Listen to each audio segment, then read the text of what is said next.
কল্যাণ ইউনিভার্সিটির অন্তর্গত সমস্ত কলেজগুলিতে যে সমস্ত ছাত্রছাত্রী এই বছর থার্ড সেমিস্টারের জিওগ্রাফি মেজর নিয়ে পড়াশোনা করছো, তোমাদের জন্য আজকে গুরুত্বপূর্ণ আলোচনাটি। এর আগের দুটি ভিডিওতে আমি রিমোট সেন্সিং কাকে বলে এবং তার বেসিক ধারণা সহ প্ল্যাটফর্মের শ্রেণীবিভাগগুলি আলোচনা করেছিলাম। তো এর আগের ভিডিওতে আমি বলেছিলাম যে আজকের ভিডিওতে আমি বা এর পরের ভিডিওতে আমি তোমাদের সেন্সর বা সংবেদকের ক্লাসিফিকেশন আলোচনা করব বা প্রকারভেদগুলি আলোচনা করব। তো আজকে সেই ভিডিও, যেই ভিডিওর মাধ্যমে আমরা সেন্সর বা সংবেদকের প্রকারভেদগুলি আলোচনা করব, তোমাদের ছবি বৈশিষ্ট্য সবকিছু বুঝিয়ে দেব। এরপর তোমাদের আশা করছি এখান থেকে কোনো ধরনের অসুবিধা থাকবে না। তো আমরা প্রথমেই সেন্সর বা সংবেদক কাকে বলে এটা জেনেছিলাম। আজকে আবারও আমি রিপিট করে দিচ্ছি যে সেন্সর বা সংবেদক হলো রিমোট সেন্সিং প্রক্রিয়া ব্যবহারের ক্ষেত্রে একটি গুরুত্বপূর্ণ যান্ত্রিক উপাদান। এই যান্ত্রিক উপাদানটি কি করে? তো এই যান্ত্রিক উপাদানটি পৃথিবী পৃষ্ঠের বিভিন্ন বস্তু থেকে প্রতিফলিত শক্তিকে গ্রহণ করে এবং গ্রহণ করার পর সেই বস্তু থেকে বা সেই বস্তু সম্বন্ধে হয় ছবি তৈরি করে, না হলে সেই বস্তু থেকে ডাটা কালেকশন করে বা তথ্য সংগ্রহ করে। এটাই হচ্ছে সেন্সর বা সংবেদকের সাধারণ সংজ্ঞা। তো এই সংজ্ঞাটাই তোমরা ব্যবহার করতে পারো।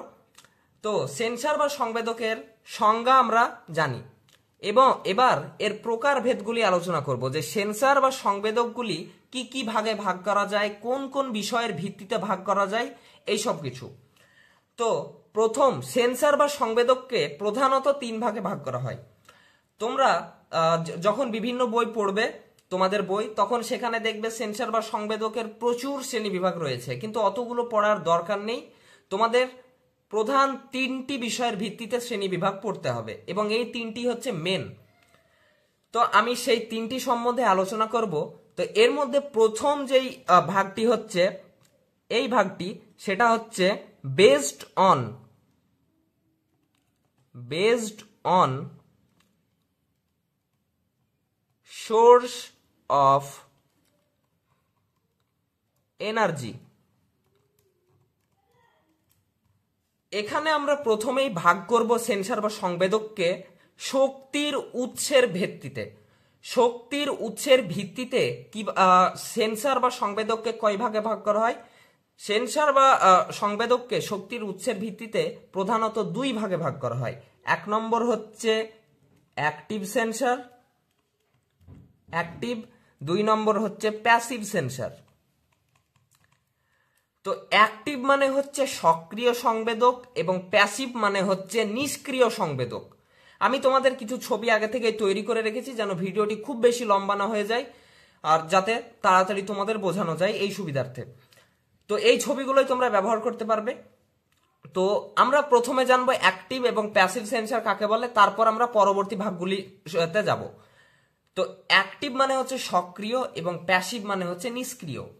তো আমরা প্রথমেই জানবো প্যাসিভ সেন্সর সম্বন্ধে। প্যাসিভ সেন্সরটা একটু সহজ, তো প্রাথমিকভাবে তোমরা প্যাসিভ সেন্সরটা বোঝো। প্যাসিভ মানে হচ্ছে নিষ্ক্রিয় সংবেদক। নিষ্ক্রিয় মানে কি? নিষ্ক্রিয় মানে এর কোনো নিজের শক্তির উৎস নেই। এটা হচ্ছে একটা স্যাটেলাইট যেটা পৃথিবীর বাইরে ঘুরছে এবং এই স্যাটেলাইটে একটা ছোট্ট সেন্সর বসানো রয়েছে। তো এই সেন্সর বা সংবেদকটি কিভাবে পৃথিবীর বিভিন্ন বিষয়ের ছবি তুলবে বা ডাটা সংগ্রহ করবে সেটাই আমরা জানব। তো এটা হচ্ছে সূর্য। তো সূর্য থেকে যখন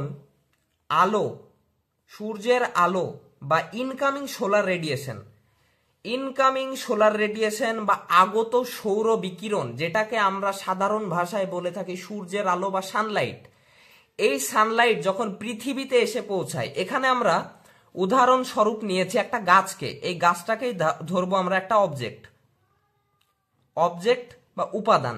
এই বস্তু বা এই গাছটি বা এই অবজেক্টটি থেকে আমরা ডাটা সংগ্রহ করতে চাইছি বা এই গাছটির আমরা ছবি তুলতে চাইছি।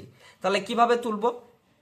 এই যে সেন্সরটি, এই যে সূর্যের আলো এই গাছটিতে এসে পড়লো, তারপর এই গাছটি থেকে এই সূর্যের আলো প্রতিফলিত হয়ে বিভিন্ন দিকে ছড়িয়ে পড়বে। এই আলো যে প্রতিফলিত হয়ে ছড়িয়ে পড়ছে, এই আলোয় এই গাছটির ডাটা কালেকশন করে নিয়েছে। এই আলো যখন বিভিন্ন দিকে ছড়িয়ে পড়ে তখন এই সংবেদক বা সেন্সরটি এই আলোটিকে গ্রহণ করে। এই গ্রহণ করার পর এই আলোটি যে তথ্য নিয়ে এলো সেই তথ্যর সাপেক্ষে এই গাছটির ছবি তোলে বা ডাটা কালেকশন করে।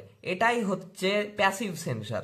মানে প্যাসিভ সেন্সরের নিজের কোনো শক্তির উৎস নেই, এটি সূর্যের আলোকে ব্যবহার করে।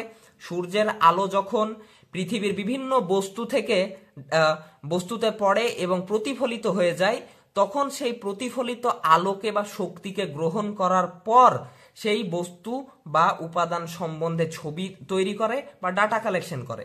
এটাই হচ্ছে প্যাসিভ সেন্সর। তো প্যাসিভ সেন্সর বা নিষ্ক্রিয় সংবেদক আশা করছি তোমরা বুঝে গেছো। এবার প্যাসিভ সেন্সর বা নিষ্ক্রিয় সংবেদকের বৈশিষ্ট্যগুলি কি কি, সেই বৈশিষ্ট্যগুলি সম্বন্ধে আমরা জানব। তো প্যাসিভ সেন্সর, এটা হচ্ছে প্যাসিভ সেন্সর এর ছবি। এই প্যাসিভ সেন্সরের বৈশিষ্ট্যগুলির মধ্যে প্রথম বৈশিষ্ট্য হচ্ছে সোর্স অফ এনার্জি। আমি তোমাদের এই পয়েন্টগুলো লিখে দিয়ে দেবো কমেন্ট বক্সে, যেইভাবে আমি প্রত্যেকবার দিই, তাহলে তোমাদের বুঝতে সুবিধা হবে। তো আপাতত তোমরা এটা দেখেই বোঝার চেষ্টা করো। Source of energy, source of energy মানে হচ্ছে শক্তির উৎস। সোর্স মানে হচ্ছে উৎস, এনার্জি মানে হচ্ছে শক্তি। এখানে শক্তির উৎস কি? এখানে শক্তির উৎস হচ্ছে সূর্যালোক, অর্থাৎ এর নিজের কোনো শক্তির উৎস নেই, এই সূর্যালোকের উপর নির্ভরশীল। এটাই হচ্ছে এর প্রথম বৈশিষ্ট্য। 2 নম্বর বৈশিষ্ট্য কি? 2 নম্বর বৈশিষ্ট্য হচ্ছে atmospheric condition. Atmospheric condition, atmosphere মানে হচ্ছে বায়ুমণ্ডল, অর্থাৎ জলবায়ুগত আর এবং আবহাওয়াগত বিভিন্ন বিষয়গুলি কিভাবে এই সেন্সরকে বাধা দেয় সেটাই জানবো। এই যে সূর্যের আলো পড়ছে এই গাছটিতে, এবার দেখা যাচ্ছে যে এখানে একটা মেঘ এসে জমে গেল। এই মেঘ আসার কারণে কি হবে? সূর্যের আলোটা আর এই গাছটিতে পড়তে পারবে না। এবার যেহেতু এই সূর্যের আলোটা গাছটিতে পড়ছে না, তাই প্রতিফলন হওয়ার কোনো কথাই নেই। এই প্রতিফলন যদি না হয় তাহলে এই স্যাটেলাইটের মধ্যে বসানো সেন্সরটি সেই প্রতিফলনকে গ্রহণ করতে পারবে না এবং এই গাছটি সম্বন্ধে ডাটা কালেকশন করতে পারবে না বা ছবি তুলতে পারবে না। তো এটাই হচ্ছে যে প্যাসিভ সেন্সর যদি মেঘ, বৃষ্টি বা ঝড় ঝঞ্ঝা হয় তাহলে এই প্যাসিভ সেন্সর কাজ করে না।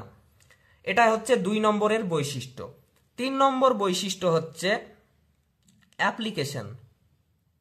অ্যাপ্লিকেশন, প্যাসিভ সেন্সর মূলত কোন কোন কাজে ব্যবহৃত হয়? প্যাসিভ সেন্সর মূলত পৃথিবীকে প্রত্যেকদিন প্রদক্ষিণ করতে ব্যবহার হয় বা পৃথিবীর সাধারণ যেই ছবিগুলি তোলার দরকার সেই ছবিগুলো তুলতে ব্যবহার হয়। অর্থাৎ এগুলি প্রধানত ব্যবহৃত হয় মানচিত্র তৈরির জন্য, মানচিত্র বা ম্যাপ তৈরির জন্য। মানচিত্র বা ম্যাপ তৈরির জন্য র ফটো দরকার হয় বা র ইমেজ দরকার হয় বা কাঁচা ছবি দরকার হয়। এই কাঁচা ছবিগুলো প্যাসিভ সেন্সর তুলে এবং তারপর সেটা পৃথিবীতে পাঠায়।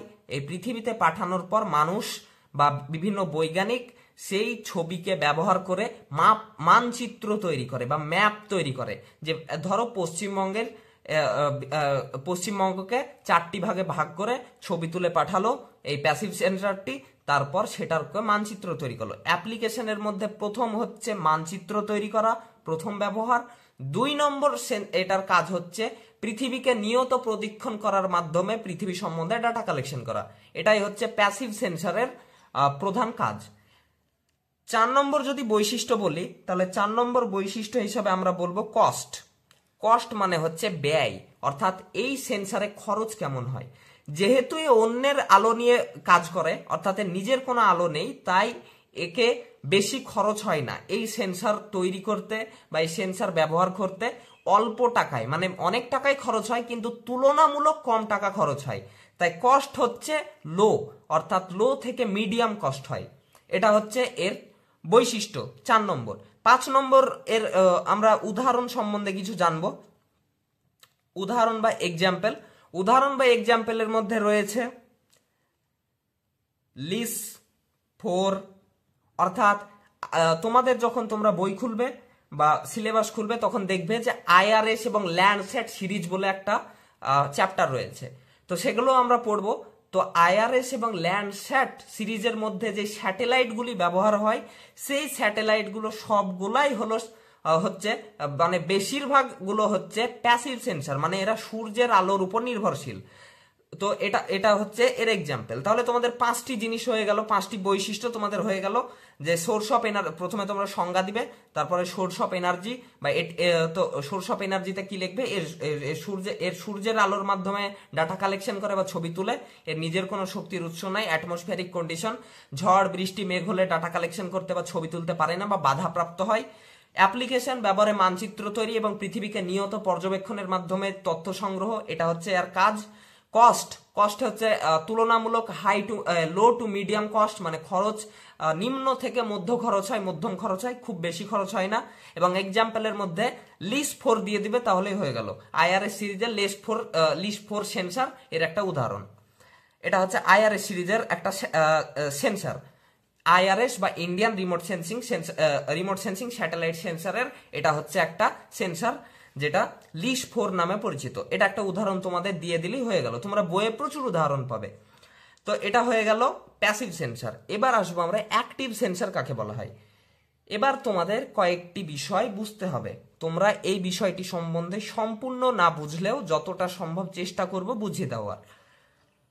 তো অ্যাক্টিভ সেন্সারের ধারণা হচ্ছে এর নিজের শক্তির উৎস থাকে, এ নিজের শক্তির উৎস ব্যবহার করে এবং তারপর ডাটা কালেকশন করে। বিষয়টা কি, এই ইলেকট্রোম্যাগনেটিক রেডিয়েশনকে পৃথিবীর বস্তুতে পাঠায়।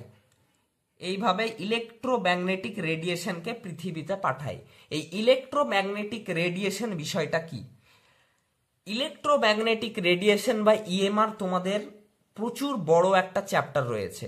আজকে আমরা সেন্সরের প্রকারভেদগুলি পড়ব, এর পরের ভিডিওতে আমরা স্যাটেলাইটের প্রকারভেদগুলি পড়ব, তারপরেই আমরা ইলেকট্রোম্যাগনেটিক রেডিয়েশন বা ইএমআর এই চ্যাপ্টারটিতে ঢুকবো। এই চ্যাপ্টারটা তোমাদের অনেক বড় চ্যাপ্টার, তোমাদের প্রায় এই চ্যাপ্টারটা কমপ্লিট করতে 3টে ক্লাস লাগবে, ইএমআর কমপ্লিট করতে কমপক্ষে। তো ইএমআর সম্বন্ধে তোমরা প্রাথমিক ধারণা রাখো। তোমরা নাম শুনেছ ইউভি রেজ বা আল্ট্রা ভায়োলেট রেজ।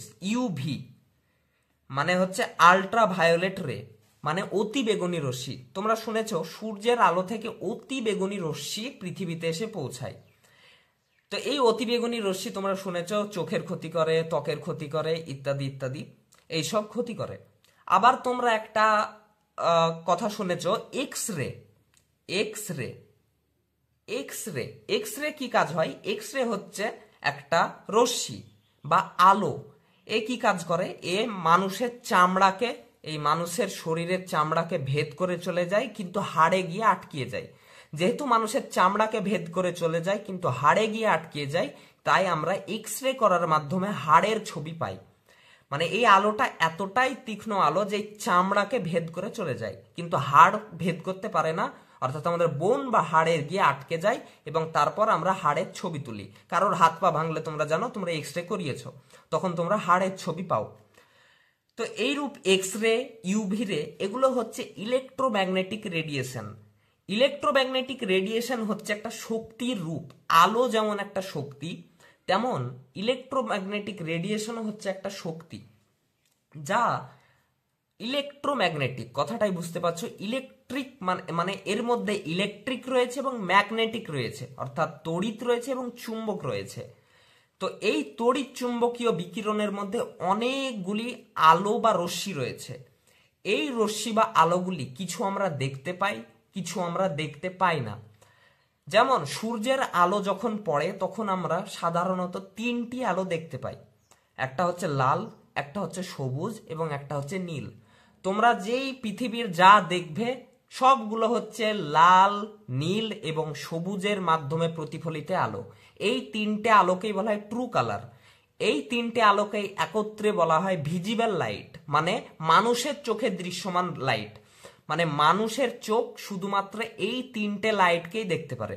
তো তোমরা বা এই 3টে রঙকেই দেখতে পারে। তো তোমরা বলবে যে এত রং আছে, তাহলে কেন এই 3টে রঙকে আমরা দেখতে পাই? এই 3টে রং থেকেই গোটা পৃথিবীতে যত ধরনের রং আছে সবকিছু সৃষ্টি। এই 3টে রং যখন এক জায়গায় হয়ে যায় তখন তৈরি হয় সাদা রং। অর্থাৎ সাদা রং অন্য কিছু না, এই লাল, নীল এবং সবুজ রং যখন একসাথে মিলে যায়, সমপরিমাণে মিলে যায়, তখন সেটা হয়ে যায় সাদা রং। তো যখন সূর্যের আলো আসে তখন মনে হয় যে কোনো একটা সাদা জিনিস আসছে। তো যখনই আমরা সূর্যের আলোকে ভাঙবো তখন প্রধানত তিনটে রং বের হবে, একটা হচ্ছে লাল, একটা হচ্ছে নীল এবং একটা হচ্ছে সবুজ। কিন্তু তোমরা বলবে যে আমরা যে এই রং ধনু দেখতে পাই বা রামধনু দেখতে পাই সেখানে 7টা রং থাকে। বিষয়টা সেটা না, ওখানে লাখ লাখ রং থাকে, কিন্তু আমরা 7 ধরনের রং মোটামুটি দেখতে পাই। এই 7 ধরনের রং আসলে হচ্ছে লাল, নীল এবং সবুজ রং থেকেই সৃষ্ট। হলুদ রং কি থেকে সৃষ্ট হয়?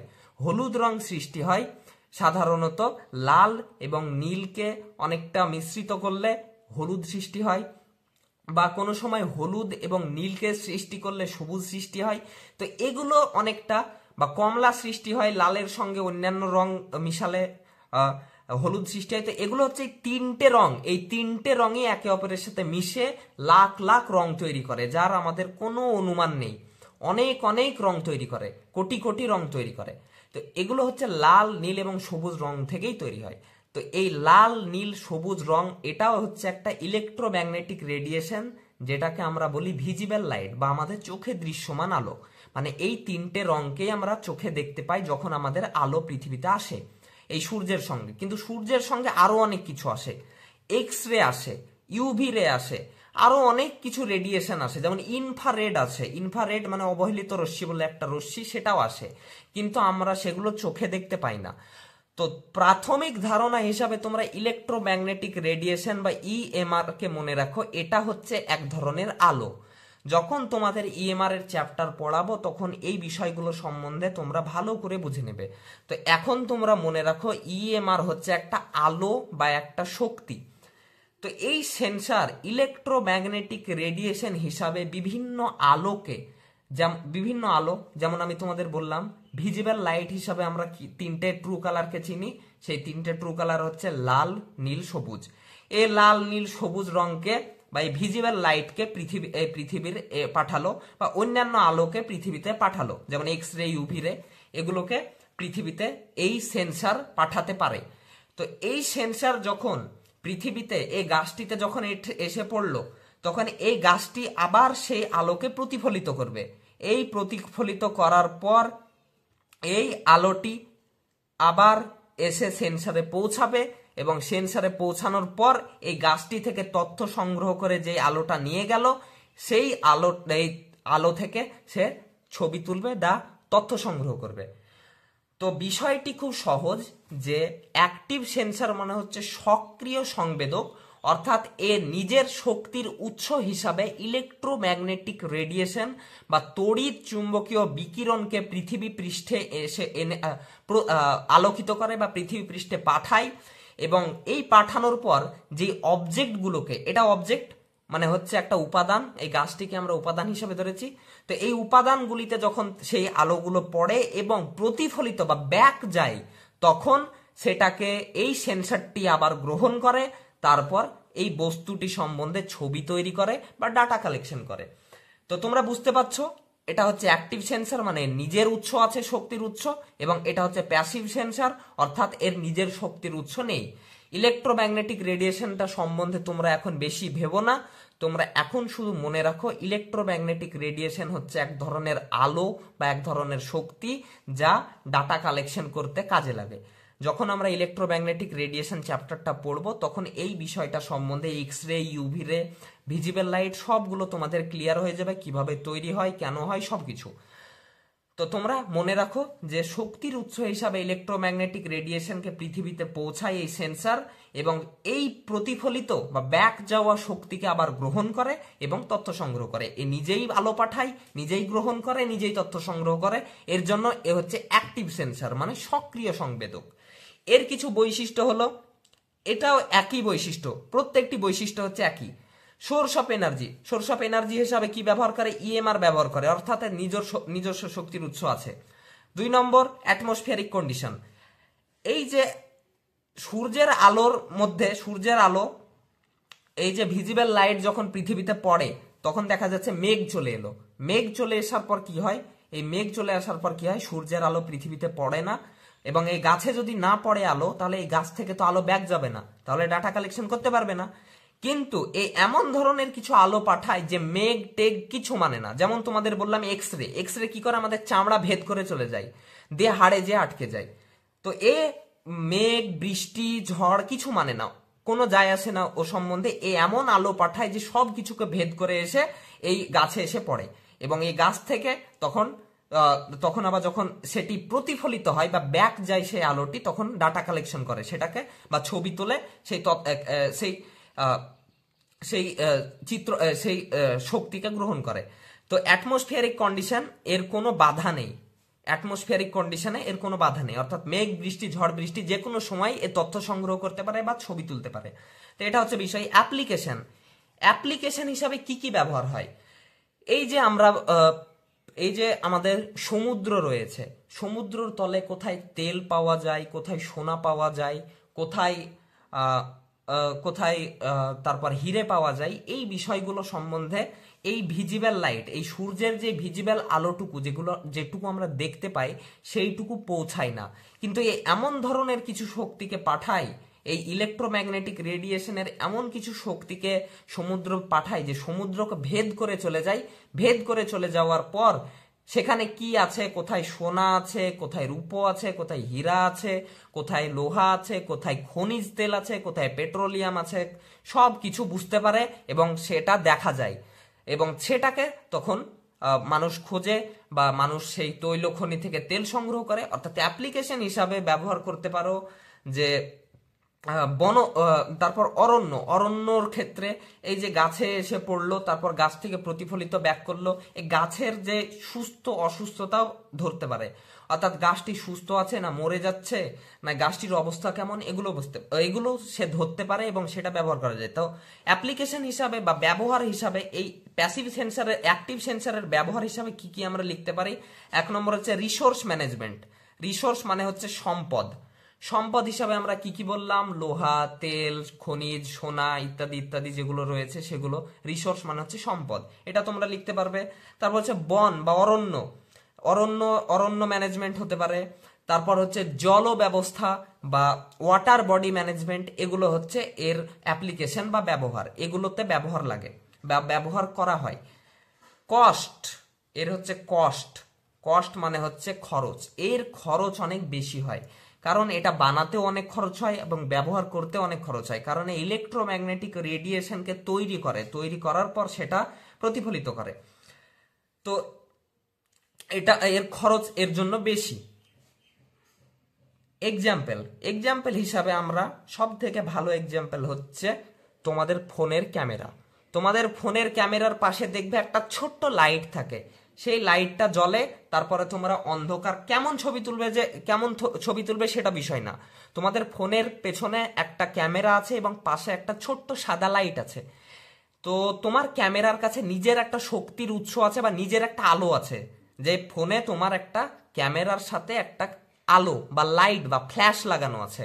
তো সেটা কি করে, অন্ধকার হয়ে গেল, ফ্ল্যাশ জ্বালালে ছবি তুললে ছবি দেখতে পাবে তোমরা। তো এটাই হচ্ছে এর নিজের শক্তির উৎস আছে। তোমাদের যে ফ্ল্যাশ জ্বলছে, ফ্ল্যাশটাও হচ্ছে ইলেকট্রোম্যাগনেটিক রেডিয়েশন, এই যে ফ্ল্যাশ থেকে যে আলো বের হচ্ছে সেটাও হচ্ছে ইলেকট্রোম্যাগনেটিক রেডিয়েশন, যেটা আমরা ভিজিবল লাইট হিসাবে ব্যবহার করি। ইলেকট্রোম্যাগনেটিক রেডিয়েশনের বিভিন্ন প্রকারভেদ রয়েছে, এক্সরে রয়েছে, ইউভি রে রয়েছে, তখন ভিজিবল লাইট রয়েছে। ওই যে সাদা আলোটা পড়ে, সেই সাদা আলোটাও একটা হচ্ছে ইলেকট্রোম্যাগনেটিক রেডিয়েশন, যার নাম আমরা হিসাবে জানি ভিজিবল লাইট, মানে আমরা যেই আলো দেখতে পাই। তো এক্সাম্পল হিসাবে আমরা ফোনের ক্যামেরা বলতে পারি, যাতে ফ্ল্যাশ লাগানো আছে বা লাইট লাগানো আছে। 2 নম্বর খুব ভালো, রাডার, লিডার, সোনার। রাডার, লিডার, সোনার কোথায় ব্যবহৃত হয়? রাডার, তোমরা অনেক সময় তোমরা শুনেছো যে ভারতের রাডারে ধরা পড়লো পাকিস্তানের 2টি বিমান, এই কথাটা তোমরা শুনেছো, যদি তোমরা খবর দেখো বা ইত্যাদি দেখো তাহলে তোমরা শুনেছো যে ভারতের রাডারে ধরা পড়লো পাকিস্তানের বিমান, এই কথাটা তোমরা শুনেছো। তো রাডার জিনিসটা কি? রাডার হচ্ছে এমন একটা সেন্সার, এই সেন্সারের একটা উদাহরণ হচ্ছে রাডার। রাডার হচ্ছে এমন একটা সেন্সার যে এমন একটা আলোকে বা এমন একটা ইলেকট্রোম্যাগনেটিক রেডিয়েশনকে তৈরি করে, যেটা যখন তার আশেপাশ দিয়ে বা অনেক কিলোমিটার দূর দিয়েও যখন কোনো একটা জাহাজ উড়ে যায় বা অনেক ওই রকম জিনিস উড়ে যায় তখন সে ধরে ফেলে। তো সেটাই হচ্ছে রাডার। তারপর হচ্ছে লিডার। লিডার হচ্ছে এক ধরনের লিডার ব্যাপারে চাই লেজার ডিটেক্টর সেন্সার, মানে এ ছবি তোলার ক্ষেত্রে বা ডাটা কালেকশনের ক্ষেত্রে এক ধরনের ভিজিবল লাইট এবং ইনফ্রারেড লাইট ব্যবহার করে, যেটা হচ্ছে ইলেকট্রোম্যাগনেটিক রেডিয়েশনের একটা ভাগ, যা পৃথিবীতে ফেলে এবং পৃথিবীতে পড়ার পর সেটা ডাটা কালেকশন করে বা তথ্য সংগ্রহ করে। তো লিডারও একটা সেন্সারের নাম। তারপর হচ্ছে সোনার। সোনারটা কি জিনিস? সোনার হচ্ছে সোনার লাগানো থাকে যে জলজাহাজগুলো থাকে, জলজাহাজ। তারপর যে আমরা শুনেছি সাবমেরিন। সাবমেরিন কি? সমুদ্রের তল তল তল দিয়ে তিমির মতো ঘুরে বেড়ায়, এটা হচ্ছে সাবমেরিন। তো সাবমেরিনে সোনার বসানো থাকে, বিভিন্ন বড় বড় জাহাজগুলিতে সোনার সেন্সার ব্যবহার থাকে, বসানো থাকে। তো এই সোনার সেন্সার কি করে? সোনার সেন্সার এমন ধরনের ইলেকট্রোম্যাগনেটিক রেডিয়েশনকে বের করে যা জাহাজের আশেপাশে আসা যে কোনো বিষয়কে ধরতে পারে। যেমন হিসাব মতন ধরো জাহাজের আশেপাশে একটা বড় তিমি মাছ চলে এলো, তো জাহাজ কি করে বুঝতে পারবে? তো জাহাজ এই সোনার সেন্সার বলে দিবে যে এখান থেকে 1 কিলোমিটার দূরে একটা তিমি মাছ আসতে দেখা গেছে, তো সেই তিমি মাছটা আমাদের দিকে এগিয়ে আসছে। বা যে সাবমেরিন গুলোতে ব্যবহার হয়, বা সাবমেরিন বা যেটাকে আমরা বলি জলদস্যু জাহাজ, তো সেগুলোতে যেগুলো ব্যবহার হয়, সোনার ব্যবহার হয়, তো সেগুলো কি করে? সেগুলো বলে দিতে পারে যে যখন তারা সমুদ্রের তল তল ঘুরে বেড়ায় তখন বলে দিতে পারে আমাদের উপরে একটা জাহাজ আছে, আমাদের নিচে একটা জাহাজ আছে, আমাদের এখানে একটা জাহাজ আছে। তারপর আমাদের নিচে কোথায় সোনা রয়েছে, কোথায় হিরে রয়েছে, কোথায় খনিজ তেল রয়েছে, এই বিষয়গুলো সোনার সেন্সার ধরতে পারে। তো রাডার এবং সোনার এবং লিডার এগুলো হচ্ছে অ্যাক্টিভ সেন্সার বা সক্রিয় সংবেদকের উদাহরণ, অর্থাৎ এদের নিজের শক্তির উৎস রয়েছে। তো তোমরা পার্থক্য বুঝতে পারলে। সোর্স অফ এনার্জি, এর সোর্স অফ এনার্জি বলতে গেলে সূর্যের আলোর উপর নির্ভরশীল, এর নিজের কোনো শক্তি নেই, এর নিজের শক্তি উৎস আছে। মেঘ বৃষ্টি হলে ছবি তুলতে পারে না, মেঘ বৃষ্টি ঝড় ঝঞ্ঝা যা খুশি হোক ছবি তুলতে পারে। অ্যাপ্লিকেশন ব্যবহারের ক্ষেত্রে বললাম যে এটা সাধারণত মানচিত্র তৈরিতে বেশি ব্যবহৃত হয় প্যাসিভ সেন্সার, কিন্তু অ্যাক্টিভ সেন্সার বেশি ব্যবহৃত হয় বিভিন্ন রিসোর্স ম্যানেজমেন্টের ক্ষেত্রে বা সম্পদ ব্যবস্থাপনার ক্ষেত্রে, বন ব্যবস্থাপনার ক্ষেত্রে। তারপর ওয়াটার বডি বা জল ব্যবস্থাপনার ক্ষেত্রে বেশি ব্যবহৃত হয়। কস্ট, প্যাসিভ সেন্সারের কস্ট কম, অ্যাক্টিভ সেন্সারের কস্ট বা খরচ বেশি। এর উদাহরণ হিসাবে দিয়ে দেবে লিস 4, লিস 3, ল্যান্ডস্যাট TM ইত্যাদি প্রচুর সংবেদকের উদাহরণ আছে তোমাদের বইয়ে, যে কোনো 2-3টে দিয়ে দিবে। এক্সাম্পল হিসাবে রাডার, লিডার, সোনার হিসাবে দিলাম আমরা অ্যাক্টিভ সেন্সারের আমরা উদাহরণ। তো তোমাদের অ্যাক্টিভ এবং প্যাসিভ সেন্সারের পার্থক্য তোমরা বুঝতে পারলে, কাকে বলে, কেন বলে, এদের বৈশিষ্ট্য কি বুঝতে পারলে। তো এখান থেকে অ্যাক্টিভ সেন্সার 2 মার্কের জন্য সংজ্ঞা পড়ে, প্যাসিভ সেন্সার 2 মার্কের জন্য সংজ্ঞা পড়ে, অ্যাক্টিভ সেন্সার 2 মার্কের জন্য সংজ্ঞা পড়ে। বৈশিষ্ট্য 5 মার্কের জন্য পড়তে পারে প্যাসিভ সেন্সারের, বৈশিষ্ট্য 5 মার্কের জন্য পড়তে পারে অ্যাক্টিভ সেন্সারের, এবং এই দুটোর মধ্যে পার্থক্য পড়তে পারে 5 মার্কের, খুব গুরুত্বপূর্ণ। এবার আমরা আসব সেন্সারের 2 নম্বর ভাগে। এই 2 নম্বর ভাগটা কিসের ভিত্তিতে হবে? 2 নম্বর ভাগটা হবে স্ক্যানিং এর ভিত্তিতে। স্ক্যানিং এর ভিত্তিতে ভাগ, বেসড অন স্ক্যানিং। স্ক্যানিং আমরা প্রথমে জানলাম সোর্স অফ এনার্জি বা শক্তির উৎসর ভিত্তিতে, এবার হচ্ছে স্ক্যানিং, স্ক্যান কি করে সেই ভিত্তিতে। তো এটা আবার 2 ভাগে বিভক্ত, একটা হচ্ছে অ্যাক্রস ট্র্যাক আর একটা হচ্ছে অ্যালং ট্র্যাক। অ্যাক্রস ট্র্যাক এবং অ্যালং ট্র্যাক, এই দুটো বিষয় সম্বন্ধে আমরা বোঝার চেষ্টা করব। তো এই দুটোর ছবি আমি তৈরি করে রেখেছি যাতে সময়ের অসুবিধা না হয়। তো এটা হচ্ছে along track, along track. Along track এবং অ্যাক্রস ট্র্যাক বিষয়টি একটু বোঝার, তোমরা একটু ভালো করে বোঝো। আশা করছি অ্যাক্টিভ প্যাসিভ সেন্সার তোমরা বুঝতে পেরেছো। এবার অ্যালং ট্র্যাক এবং অ্যাক্রস ট্র্যাকটা বোঝো। এটা হচ্ছে অ্যালং ট্র্যাক। অ্যালং ট্র্যাকের ক্ষেত্রে স্ক্যানিং কেমন হয়, মানে এই যে সেন্সরটি, এই সেন্সরটি পৃথিবীকে কিভাবে স্ক্যান করতে করতে যায় সেটাই বোঝার জন্য অ্যালং ট্র্যাক স্ক্যানিং পদ্ধতি ব্যবহার হয়। তো এখানে কি হয়, এই যে বিমান, এই বিমানে এই সেন্সরটি লাগানো আছে। এই সেন্সরটি কি করে, এই সেন্সরটি এইভাবে বিমান এই সোজা উড়ে যাচ্ছে, এই বিমানটি সোজাসুজি ভাবে এইভাবে স্ক্যান করতে করতে এগিয়ে যাচ্ছে। স্ক্যানের জায়গা কতটুকু দেখো, এই জায়গাটুকু স্ক্যান করেছে, এই জায়গাটুকু স্ক্যান করেছে এবং এই জায়গাটুকু স্ক্যান করছে। তার জন্য আমরা এই জায়গাটুকুকে আমরা স্ক্যানের মতো করে দেখিয়েছি। যে এই সেন্সরটি কি করে, এই সেন্সরটি সোজাসুজি ভাবে স্ক্যান করতে করতে এগিয়ে যায়, মানে কোনো নড়াচড়া করে না, সোজাসুজি ভাবে স্ক্যান করতে করতে এগিয়ে যায়। এবং স্ক্যান কতটুকু জায়গা করে, এইটুকু জায়গা স্ক্যান করে। এই যে জায়গাটুকু, এইটুকু জায়গা স্ক্যান করতে করতে এইভাবে এগিয়ে যায়। যেমন তোমরা মপের ক্ষেত্রে দেখেছো যে তোমাদের বাড়িতে বা কোনো জায়গায় তোমরা অবশ্যই দেখেছো যে পানি পড়লে কি হয়, পানি পড়লে এমন একটা মপ ব্যবহার করা হয় যেটা এইভাবে এইভাবে ঠেলতে থাকে এবং পানিকে সরিয়ে দেওয়া হয়।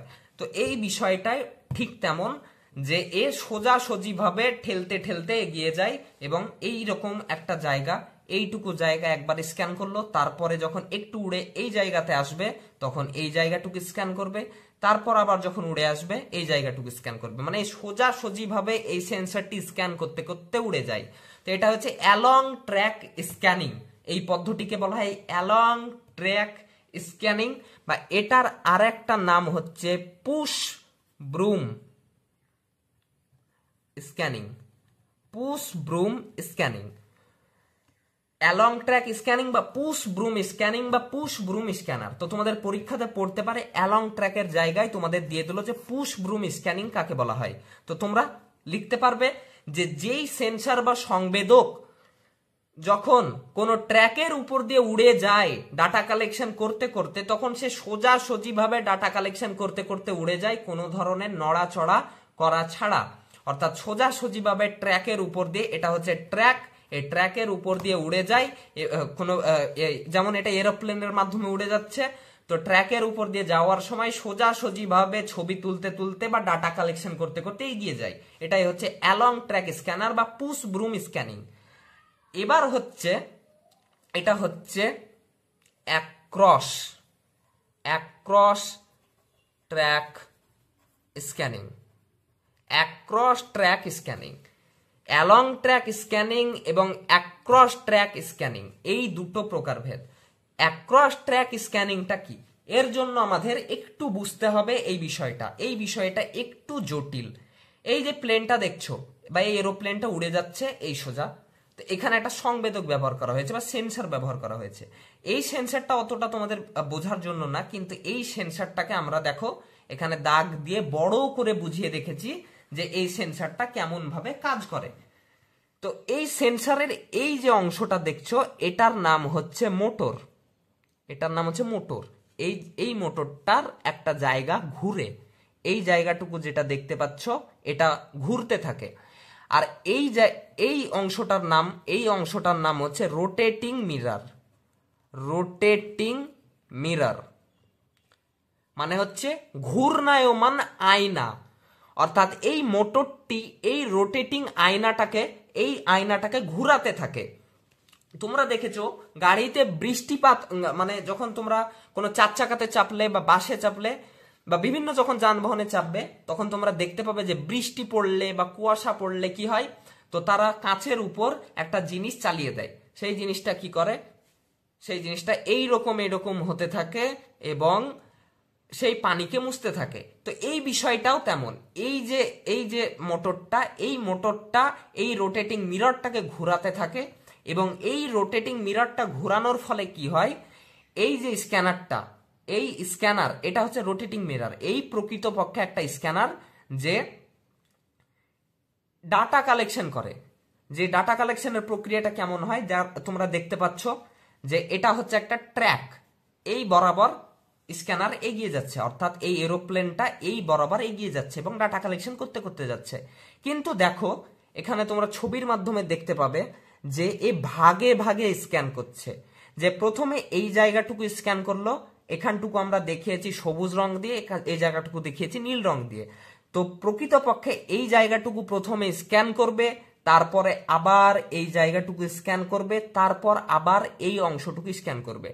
তো এই জায়গাটুকু এই জায়গাটুকু এই জায়গাটুকু এইভাবে স্ক্যান করতে করতে এগিয়ে যায়, অনেকটা ঠিক এই রকম যে এইভাবে এইভাবে এইভাবে এইভাবে স্ক্যান করতে করতে এগিয়ে যায় বাড়িতে ঝাড়ু দেওয়ার মতো করে।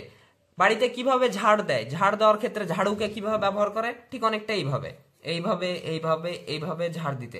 তো কি হয়, এই এরিয়াটি থেকে এই এরিয়া পর্যন্ত এলো, আবার এই এরিয়া থেকে এই এরিয়া পর্যন্ত এলো, আবার এই এরিয়া থেকে এই এরিয়া পর্যন্ত এলো, মানে আড়াআড়ি ভাবে ঝাড় দিতে দিতে যাওয়ার কাজ।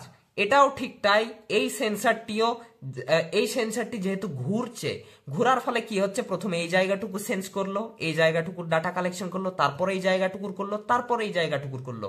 এই যে যেমন এখানে আমি দাগ দিয়ে দেখিয়েছি যে প্রথমে এই জায়গাটুকুর ডাটা কালেকশন করবে, তারপরে এই জায়গাটুকুর ডাটা কালেকশন করবে, তারপরে এই জায়গাটুকুর, তারপরে এই জায়গাটুকুর, এই জায়গাটুকুর, ভাগে ভাগে আড়াআড়ি ভাবে স্ক্যান করতে করতে এগিয়ে যাবে, আড়াআড়ি ভাবে স্ক্যান করতে করতে এড়িয়ে যাবে। এবং এই বিষয়টার নাম হচ্ছে ডিটেক্টর। মানে এটা যেহেতু রোটেটিং মিরর বা আয়না, এই আয়না যখন এইভাবে আলোকে ফেলবে বা আলোকে সংগ্রহ করবে বা এইভাবে যখন স্ক্যান করবে, তখন এখানে যে আয়না বসানো আছে, এই আয়নাতে যে চিত্র ধরা পড়বে, ডাটা ধরা বা তথ্য ধরা পড়বে, সেই তথ্যটা এই ডিটেক্টরের কাছে পৌঁছে দিবে। এই ডিটেক্টর তখন সেই বস্তুটা কেমন দেখতে সেটা ছবি তুলতে পারে বা ডাটা কালেকশন করতে পারে। তো এই সেন্সরটার কাজ হচ্ছে, এই সেন্সরটা মানে হচ্ছে আড়াআড়ি ভাবে সেন্স করতে করতে যায়, ঠিক অনেকটা ঝাড়ু দেওয়ার মতো। প্রথমে এই জায়গাটুকু, তারপর এই জায়গাটুকু, তারপর এই জায়গাটুকু, তারপর এই জায়গাটুকু, তারপর এই জায়গাটুকু, এইভাবে আড়াআড়ি ভাবে ছোট্ট ছোট্ট একটা জায়গা স্ক্যান করতে করতে এগিয়ে যায়। যেমন আমরা এখানে সবুজ জায়গাটা দেখিয়েছি, যে সবুজ জায়গাটুকুকে এখানে স্ক্যান করছে, তারপর এই জায়গাটুকুকে, তারপরে এই জায়গাটুকুকে। এটাই হচ্ছে অ্যাক্রস ট্র্যাক স্ক্যানিং। এবং এর অপর নাম আসতে পারে যে, এটা হচ্ছে পুশ ব্রুম, হলো এটা হচ্ছে হুইস্ক ব্রুম স্ক্যানার। হুইস্ক ব্রুম মানে হচ্ছে ঝাড় দেওয়ার মতো করে, অর্থাৎ ঝাঁটা বা ঝাড়ু দিয়ে যেভাবে ঝাড় দেয় সেইভাবে হচ্ছে হুইস্ক ব্রুম স্ক্যানিং বলা হয় এটাকে। তো এইভাবে এটা হয়ে গেল, এটা হচ্ছে অ্যাক্রস ট্র্যাক স্ক্যানিং, এটা হচ্ছে অ্যালং ট্র্যাক স্ক্যানিং। তো তোমরা এই ছবিটাই ব্যবহার করতে পারবে, অবশ্যই এইভাবে ব্যবহার করবে যাতে বুঝতে পারে যে এই সেন্সরটা এখানে ভাগ করে ছবিটা দেখানো হয়েছে, যেখানে এটা এটা এটা হচ্ছে মোটর, এটা হচ্ছে রোটেটিং মিরর, এবং এটা হচ্ছে ডিটেক্টর। রোটেটিং মিররটা ঘুরতে থাকে এবং ছোট্ট ছোট্ট জায়গা আড়াআড়ি ভাবে ছবি তুলতে তুলতে বা স্ক্যান করতে করতে এগিয়ে যায়। তো এটা হলো। এবার তোমাদের লাস্ট যেই প্রকারভেদ, এটা হচ্ছে অ্যাক্রস ট্র্যাক, এটা হচ্ছে অ্যালং ট্র্যাক। এটা হচ্ছে অ্যাক্রস ট্র্যাক হলে, এটা হচ্ছে অ্যালং ট্র্যাক। এবার এটা হচ্ছে এই 3 নম্বর যে ভাগটা, এই 3 নম্বর ভাগটা হচ্ছে ইমেজ তৈরির, বেসড অন ইমেজিং মানে হচ্ছে ছবি।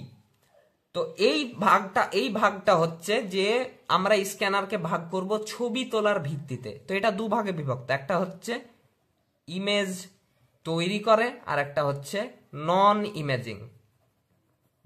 ইমেজিং। মানে একটা স্ক্যানার ছবি তৈরি করে আর একটা স্ক্যানার ছবি তৈরি করে না। তো বিষয়টা কেমন, এই যে এই রাডার কিন্তু কোনো কিছু ছবি তৈরি করে না। এই রাডার কি করে, এই রকম একটা জায়গা থাকে যেখানে দেখা যায় যে একটা গোল একটা প্যানেল থাকে, যেখানে দেখা যায় যে এখানে একটা জাহাজ এসে ধরা পড়েছে, এখানে একটা দেখা যাচ্ছে যে এই জায়গাতে কিছু একটা জিনিস রয়েছে, অর্থাৎ ডটে ডটে বিন্দুর বিভিন্ন কিছুর মাধ্যমে বা বিভিন্ন জিনিসের মাধ্যমে বোঝায় যে এখানে কিছু একটা রয়েছে। এটাই হচ্ছে স্ক্যানারে ব্যবহৃত। অর্থাৎ এই নন ইমেজিং সেন্সর যেটা রয়েছে, সে ছবি তৈরি করে না, সে বিভিন্ন বিন্দুর মাধ্যমে বা বিভিন্ন তথ্যের মাধ্যমে বিষয়টাকে প্রকাশ করে। আর একটা হচ্ছে ইমেজ সেন্সর, মানে এ ছবি তৈরি করে। তো এটা খুব সহজ বিষয় যে বেসড অন ইমেজিং মানে একটা হচ্ছে ছবি তৈরি করা, ছবি তৈরি করে, আর একটা হচ্ছে ছবি তৈরি করে না। তো এটা খুব সহজ বিষয়, এটা বোঝার কিছু নেই। তো তোমরা এই 3টে ভাগ লিখবে, যে based on source of energy, based on scanning, based হচ্ছে ইমেজিং। মানে হচ্ছে একটা হচ্ছে, এটা হচ্ছে যে এটার সংজ্ঞা কি লিখবে, এটার সংজ্ঞা লিখবে যে সব স্ক্যানারগুলি বা যেসব সেন্সারগুলি প্রতিফলিত রশ্মিকে গ্রহণ করার মাধ্যমে ছবি তৈরি করে বা চিত্র তৈরি করে সেগুলোকে বলা হয় ইমেজিং সেন্সার, অর্থাৎ ইমেজ তৈরি করার সেন্সার। আর 2 নম্বর হচ্ছে নন ইমেজিং সেন্সার, হচ্ছে যেগুলো প্রতিফলিত শক্তিকে গ্রহণ করে চিত্র তৈরি করে না, বরং সেটা সেই বস্তু সম্বন্ধে বিভিন্ন প্রক্রিয়ায় তথ্য সংগ্রহ করায় বা তথ্য সম্পাদনা করায়। যেমন আমরা এই রাডারের বিষয়টা বোঝালাম, যে রাডার কি করে, এখানে বোঝায় যেখানে একটা ডট বা বিন্দু রয়েছে, যেখানে একটা জাহাজ এসে ধরা পড়েছে বা বিভিন্ন বিষয় ধরা পড়তে পারে। সোনারের ক্ষেত্রে কি ধরা পড়তে পারে, সোনারের ক্ষেত্রে ধরা পড়তে পারে যে এই ছোট্ট বিন্দুর এই জায়গাতে দেখা যাচ্ছে যে সোনা রয়েছে বা খনিজ তেলের কুয়ো পাওয়া গিয়েছে সমুদ্রের তলে, তো এটা সোনার এই বিষয়টা দিতে পারে। তো বিষয়টা খুব সহজ, এই ইমেজ তৈরি করে, এই ইমেজ তৈরি করে না। তো তোমাদের এই 3টে সেন্সার সম্বন্ধে তোমাদের জানতে হবে, পড়তে হবে, বলে দিলাম। তো তোমাদের বিষয়টা বলে দিই, এই গোটা সেন্সারের প্রকারভেদগুলি 5 মার্কের জন্য আসতে পারে, যে বলে দিবে যে discuss the types of sensor, 5 মার্কের জন্য আসতে পারে। অথবা দিতে পারে যে প্যাসিভ এবং অ্যাক্টিভ সেন্সারের বৈশিষ্ট্যগুলি আলোচনা করো, অথবা এই দুটির মধ্যে পার্থক্য আলোচনা করো, 5 মার্কের জন্য আসতে পারে। তো এই দুটোই 5 মার্কের জন্য আসে। আর 2 মার্কের জন্য আসে কি অ্যাক্টিভ সেন্সারের সংজ্ঞা, প্যাসিভ সেন্সারের সংজ্ঞা। এই দুটোর সংজ্ঞা 2 মার্কের জন্য আসে না, আসবেও না। তোমাদের এখানে 5 মার্কের জন্য ব্যবহারের ক্ষেত্রে এটা পড়তে হয়, কিন্তু এটা 2 মার্কের জন্য আসে না। 2 মার্কের জন্য কোনটা আসে? 2 মার্কের জন্য আসে এই অ্যাক্রস ট্র্যাক এবং অ্যালং ট্র্যাক, অর্থাৎ হুইস্ক ব্রুম এবং পুশ ব্রুম। এই অ্যাক্রস ট্র্যাক এবং অ্যালং ট্র্যাকের হুইস্ক ব্রুম এবং পুশ ব্রুম, এই দুটো শব্দের ক্ষেত্রে 2 মার্কের জন্য আসে, তবে এটার 5 মার্কের পার্থক্য তোমাদের পড়ে না।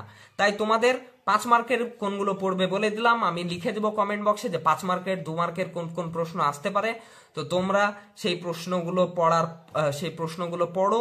আশা করছি তোমরা বুঝতে পারলে বিষয়টা। তোমাদের যদি কোনো সমস্যা থাকে বুঝতে, তাহলে আমাকে কমেন্ট বক্সে জানাও।